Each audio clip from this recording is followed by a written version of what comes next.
Assalamualaikum warahmatullahi wabarakatuh.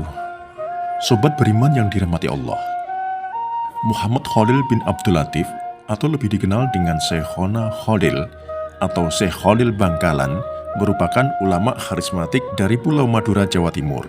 Syekh Khalil lahir di Bangkalan pada tahun 1820 dan wafat di usia 104 tahun pada 1925. Syekh Khalil Al-Bangkalani berasal dari keluarga ulama. Ayah beliau Kiai Haji Abdul Latif yang mempunyai pertalian darah dengan Sunan Gunung Jati. Sementara ibunya yakni Syarifah Khadijah, putri Sayyid Asror Karomah bin Kiai Abdullah bin Ali Akbar bin Sayyid Sulaiman Kanigoro Mojo Agung. Sayyid Sulaiman adalah anak dari Sayyid Zain Sunan Gunung Jati. Sebagaimana cerita Wali Songo, banyak kisah semasa hidup Syekh Khalil Bangkalan. Cerita-cerita kelebihan atau karomah dari Syekh Khalil ini telah dikisahkan lewat lisan ke lisan, terutama di lingkungan masyarakat Madura.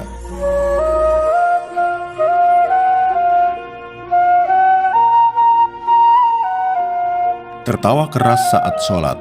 Kisahnya pertama yakni tertawa keras ketika sholat. Dikisahkan pada suatu hari, Syekh Khalil muda sholat berjamaah yang dipimpin oleh kiai di sebuah pesantren tempatnya mencari ilmu. Saat itu Syekh Khalil muda tertawa cukup keras, sehingga teman-temannya takut kalau kiai akan marah. Dugaan itu tidak keliru. Selesai sholat, sang kiai menegur Syekh Khalil muda dengan sikapnya yang tertawa keras waktu sholat. Sebab hal tersebut tentu saja dilarang dalam ajaran agama Islam. Namun Syekh Khalil muda masih terus tertawa meskipun kiai sangat marah. Akhirnya Syekh Khalil menjawab bahwa ketika sholat berjamaah berlangsung, beliau melihat sebuah berkat sejenis wadah nasi waktu kenduri di atas kepala sang kiai. Mendengar jawaban itu, sang kiai sadar dan merasa malu atas sholat ia pimpin, karena sang kiai ingat bahwa selama sholat berlangsung dia merasa tergesa-gesa untuk menghadiri kenduri, sehingga mengakibatkan sholatnya tidak khusyuk. Debat kepiting dan rajungan. Pada suatu hari, para ulama Mekah berkumpul di Masjidil Haram untuk berdiskusi membahas masalah dan hukum Islam yang sedang terjadi. Semua persoalan didiskusikan tanpa hambatan dan selalu mendapat solusi serta kesepakatan semua ulama. Namun pada masalah mengenai halal atau haramnya kepiting dan rajungan, terjadi banyak pendapat dan tidak menemukan solusi. Pada waktu itu Syekh Khalil berada di antara peserta diskusi. Melihat jalan buntu, beliau lalu minta izin menawarkan solusi untuk masalah tersebut. Akhirnya, Syekh Khalil dipersilahkan naik ke mimbar oleh pimpinan diskusi.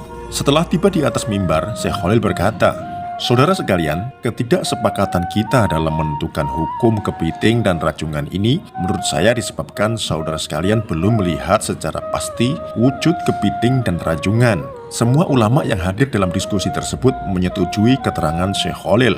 Beliau lalu berkata lagi, "Saudara sekalian, adapun wujud kepiting seperti ini," katanya sambil memegang kepiting yang masih basah. "Sedangkan rajungan seperti ini," sambungnya lagi sambil memegang rajungan yang masih basah pula. Melihat itu peserta yang hadir merasa terpana.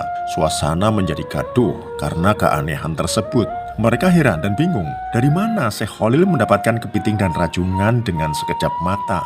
Alhasil, setelah kejadian tersebut, Syekh Khalil menjadi ulama yang disegani di antara ulama Masjidil Haram.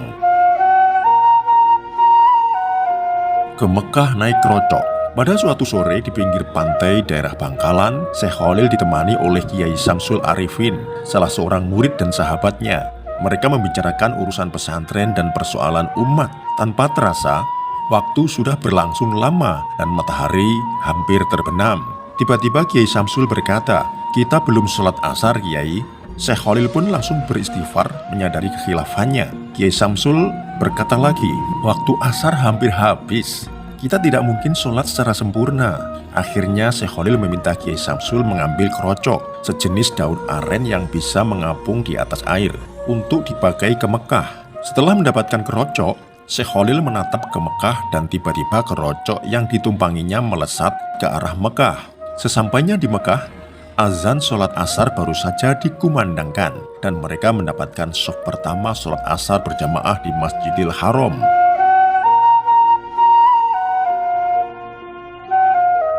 Membelah diri.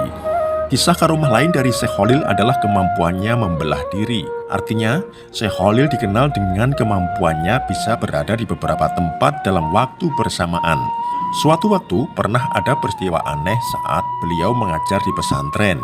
Ketika sedang mengajar, Syekh Khalil melakukan sesuatu yang tidak terpantau mata dan tiba-tiba baju dan sarung beliau basah kuyup. Kejadian ini pun sontak membuat para santri heran. Keheranan dan teka-teki itu akhirnya baru terjawab setengah bulan kemudian ketika ada seorang nelayan mengunjungi Syekh Khalil.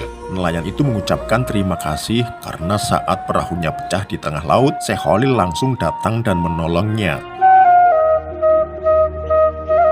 Demikian Sobat Beriman, kisah karomah Syekhona Khalil Bangkalan. Terima kasih dan wassalamualaikum warahmatullahi wabarakatuh.